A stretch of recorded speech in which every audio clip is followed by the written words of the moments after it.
팔꿈치를 무심코 봤는데 어쩐지 유독 까맣게 보일 때 많이 당황스러우셨죠? 특히 여름처럼 옷차림이 가벼워지는 계절에는 더 신경 쓰이는 부위가 바로 이 팔꿈치입니다. 오늘은 까맣게 변한 팔꿈치 왜 생기는지부터 시작해서 피부과 전문의들이 직접 권하는 자가 관리법까지 꼭 실천하셨으면 하는 팁들을 자세히 알려드릴게요. 안녕하세요. 건강 넘치게입니다. 먼저 까만 팔꿈치의 가장 큰 원인은 마찰과 자극입니다. 책상에 팔을 괴거나 무릎 꿇고 앉는 습관, 꽉 끼는 옷, 그리고 때를 밀거나 세게 문지르는 샤워 습관들이 모두 피부에 스트레스를 줍니다. 피부는 이런 자극을 방어하기 위해 멜라닌 색소를 만들어내고 이게 쌓여서 점점 더 까맣게 되는 거예요. 그러니 제일 먼저 바꾸셔야 할 건 생활 습관입니다. 너무 꽉 끼는 옷이나 땀이 차는 합성 소재는 피하고 통기성이 좋은 면, 모달 소재의 옷을 입어주세요. 그리고 씻을 때는 거친 타월보다는 부드러운 거품으로 가볍게 닦아내는 방식이 좋습니다. 특히 때를 밀면 안 돼요. 얼굴 피부만큼은 아니지만 팔꿈치도 생각보다 민감하기 때문에 박박 문지르면 오히려 색소 침착이 더 심해질 수 있습니다. 그 다음은 보습입니다. 샤워 후 3분 안에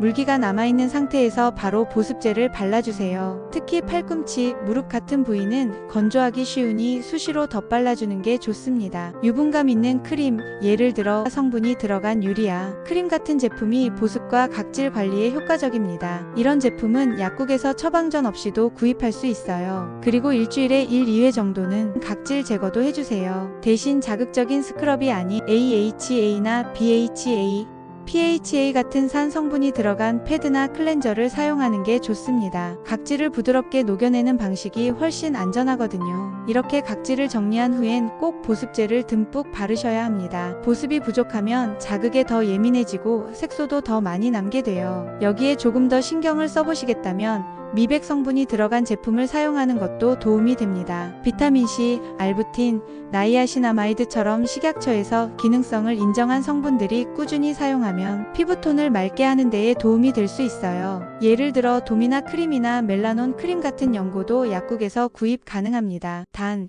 전문의 약품인 경우는 부작용이 있을 수 있으니 반드시 병원 진료 후 처방을 받으시는 게 좋아요. 그리고 혹시 보습도 하고 미백도 하는데도 전혀 나아지지 않는다? 그렇다면 병원에서 전문적인 치료를 받아보시는 것도 방법입니다. 토닝 레이저처럼 색소만 골라서 깨뜨리는 시술이 대표적인데 얼굴뿐만 아니라 팔꿈치나 무릎 같은 부위도 시술이 가능하답니다. 보통 1에서 2회로는 큰 효과를 기대하긴 어렵고 5에서 10회 정도 꾸준히 받아야 서서히 피부톤이 밝아지는 걸 느끼실 수 있어요. 혹시나 피부결이 두꺼워 보이고 벨벳처럼 광택이 돌면서 넓게 까매진 부위가 있다면 흑색 가시세포증일 가능성도 있어요. 이건 단순 색소 침착이 아니라 비만이나 인슐린 저항성과 관련된 증상일 수 있어서 병원 진료가 꼭 필요합니다. 아주 드물지만 위암이나 다른 암과 관련된 경우도 있기 때문에 갑자기 광범위하게 생겼다면 반드시 전문적인 검사를 받아보셔야 해요. 팔꿈치는 우리가 무심코 사용하는 만큼 자극도 많이 받는 부위입니다. 하지만 조금만 신경 써서 관리해 주시면 지금보다 훨씬 밝고 깨끗한 피부로 돌아갈 수 있어요. 자극은 피하고 보습은 꾸준히, 필요할 땐 전문가의 도움도 받는 것. 이 세 가지만 기억해 주세요. 올여름엔 더 이상 까만 팔꿈치 걱정 없이 당당하게 소매 걷고 나가보자고요. 도움이 되셨다면 좋아요와 구독,